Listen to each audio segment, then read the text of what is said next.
दत्त गुरुदेव दत्त दत्तात्रय भगवान की जय। जय श्रीनाथ। आपण गुरुचरित्राच्या पहिल्या दिवसाविषयी विचार त्या ठिकाणी मांडला आणि आता आपला पहिला दिवस व्यवस्थित त्या ठिकाणी पार पडलाच असेल। जी काही मांडणी आहे, सिद्धता आहे, ती सगळी आपलं आसन हे सगळं आता व्यवस्थित लागलेलंच असणार आहे। आणि या दृष्टिकोनातून दुसऱ्या दिवशीच्या पारायणाला आरंभ करण्यापूर्वी काही ज्या गोष्टी आहेत त्या मी आज तुम्हाला सांगणार आहे।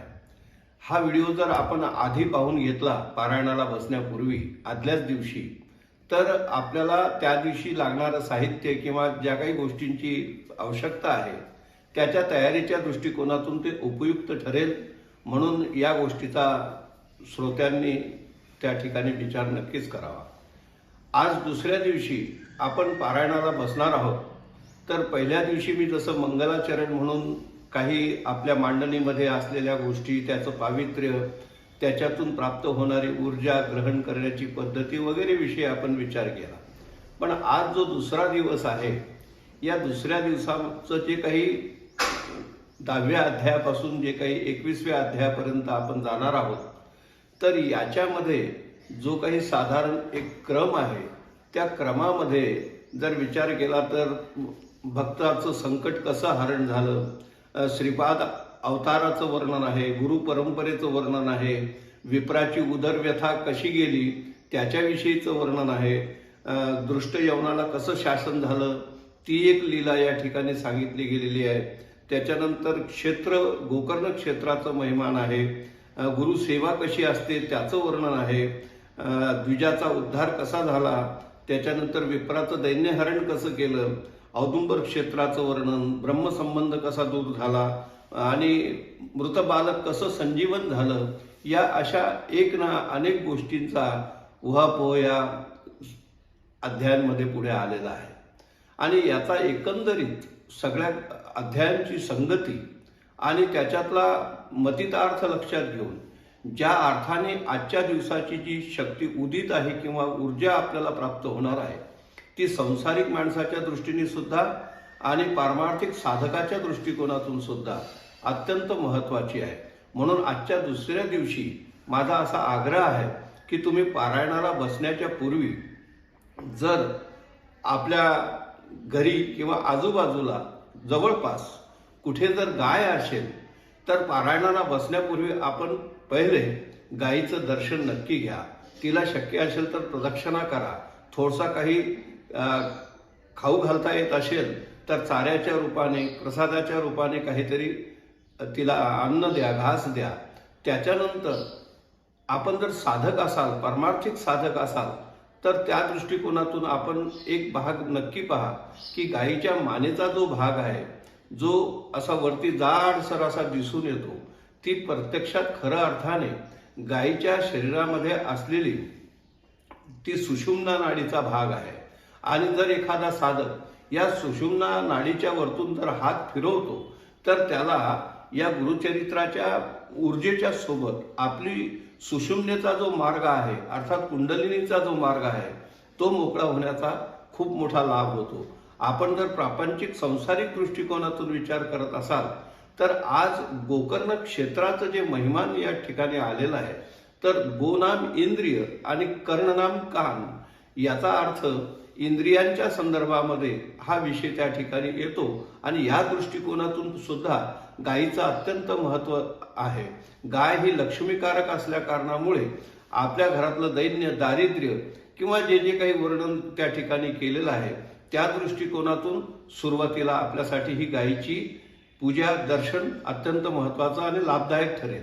समजा आपण शहरात आहात, आपल्याजवळ गायीची उपलब्धता सहज शक्य नाही आहे, अशा परिस्थितीमध्ये आपण काय कराल, तर त्यासाठी आपण गोमित्र जर त्या ठिकाणी मिळवून ठेवलं आणि त्या गोमित्राचा उपयोग जर केला, जसं आपण पहिल्या दिवशी पाहिलं की आपण ज्या आसनावर बसणार आहोत, तर मी आधी पहिल्या दिवशी सांगितलं की आसन घालण्यापूर्वी तिथे विभूती प्रोक्षण करा। दुसऱ्या दिवशी आपण थोडं गोमित्र प्रोक्षण करून त्याच्यावरती आसन ठेवा. तुमच्या आजूबाजूला स्वतःच्या अंगावरती थोडंसं गोमित्र त्या ठिकाणी जर टाकलं आणि विशेष करून शिखेचा जो भाग आहे त्याच्या ठिकाणी जर थोडासा त्याचा स्पर्श करवला तर ते विशेष लाभदायक आपल्या ठिकाणी होणार आहे. आणि अशा दृष्टिकोनातून हा प्रयोग करून आपण दुसऱ्या दिवसाचा जो काही पारायण आहे ते आपल्याला आरंभ करायचा आहे. पहिल्या दिवशी मी सांगितलं आहे आपल्याला की आपण तुळशीची माळ गळ्यामध्ये घाला. आज आपल्याला तुळशीची माळ गळ्यामध्ये ती उपलब्ध आहे, दुसऱ्या कोणत्या माळी नाहीये, तर तुम्ही 7 दिवस तुळशीची माळ उपयोगात घेऊ शकता. पण आपल्याजवळ वेगवेगळ्या माळी जर उपलब्ध असतील किंवा नसतील तर उपलब्ध करून घेता येत असतील तर पोळाची आहे, स्फटिकाची आहे, रुद्राक्षाची आहे, अशा माळा जर आपल्याजवळ असतील तर मी सांगेन त्या दिवशी त्या माळेचा उपयोग आपण केला तर तो तुम्हाला विशेष लाभप्रद सिद्ध होईल. आणि नसेल तर तुळशीची माळ रोजच्यासाठी सुद्धा आपण उपयोगात घेऊ शकता. यामध्ये कुठल्याही प्रकारचा संशय नाही, ती पण तितकीच महत्वाची आणि उपयुक्त आहे.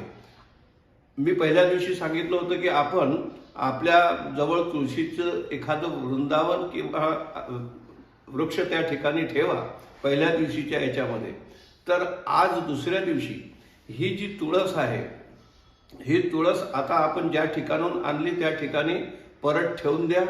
आणि आज दुसऱ्या दिवशीच्या पूजेमध्ये आणि म्हणजे मांडणीमध्ये तुमच्याजवळ जर तुम्ही औदुंबराचा वृक्ष ठेवता तर तो फार उपयुक्त सिद्ध होईल.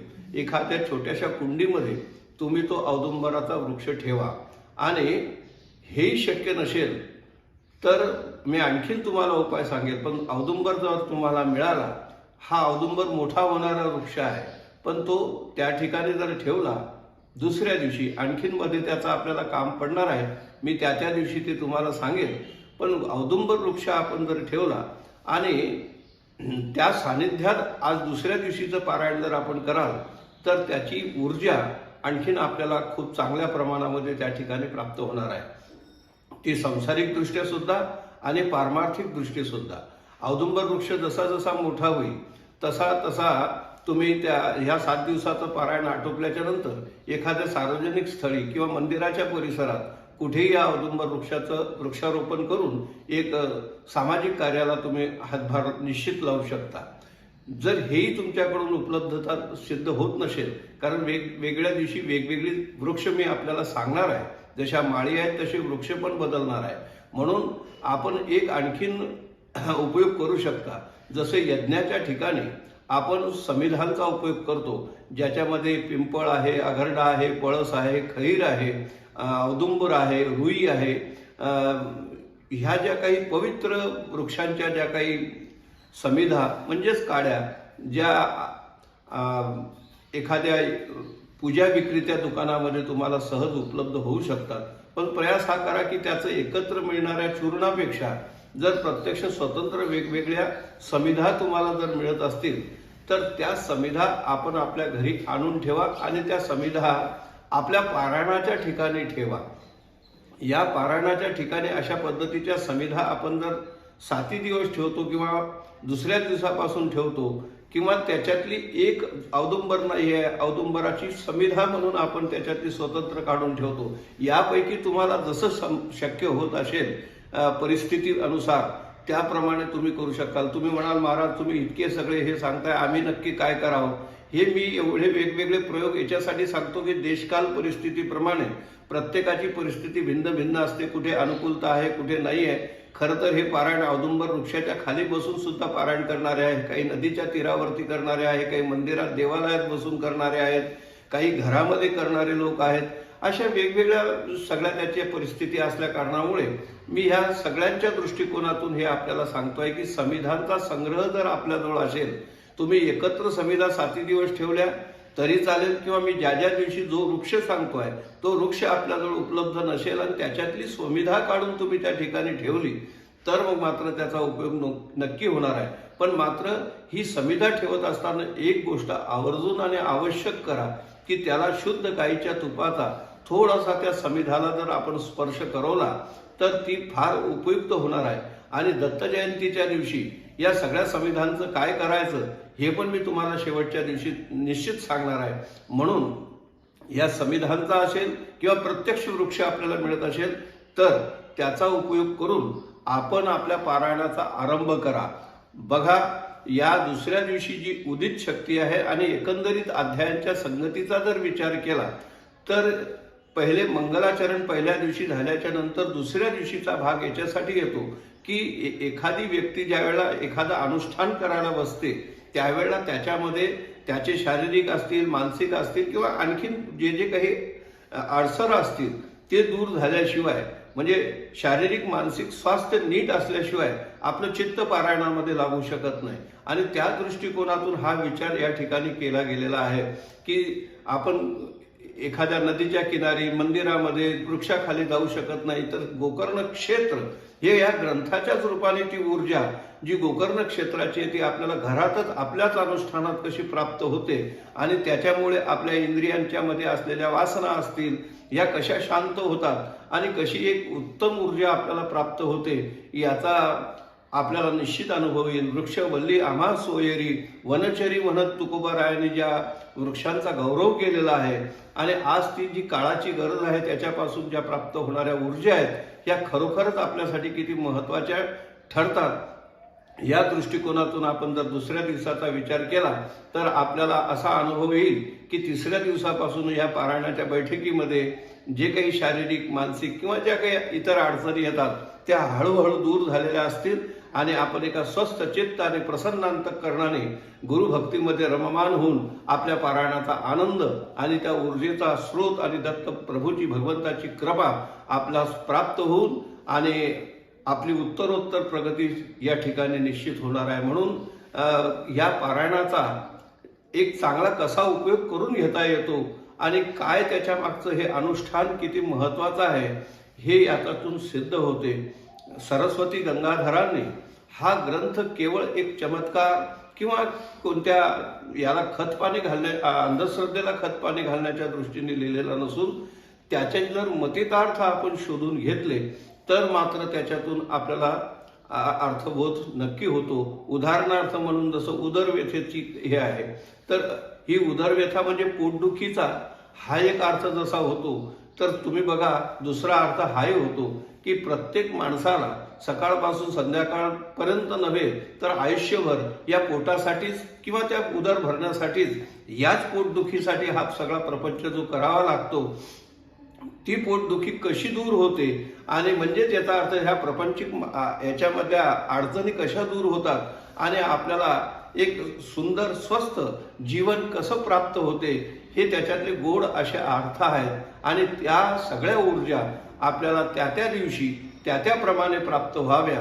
हाच माझा या माध्यमातून प्रयत्न आहे, प्रयास आहे आणि आपण सुद्धा अशा पद्धतीचा आचार या ठिकाणी करून आणि ही ऊर्जा प्राप्त करावी आणि दत्त प्रभूची भक्ती आणि कृपा प्राप्त करून घ्यावी. म्हणून तीच ऊर्जा, ती कृपा आपणास प्राप्त हो अशी दत्तगुरूच्या चरणी प्रार्थना करतो आणि या ठिकाणी थांबतो. उद्या पुन्हा तिसऱ्या दिवसाविषयीचा विचार आपण पुढच्या व्हिडिओमध्ये करणार आहोत. अवधूत चिंतन स्मरणम. जय जय गुरुदेव दत्त, गुरुदेव दत्त, गुरुदेव दत्त. दत्तात्रय भगवान की जय. जय श्रीनाथ.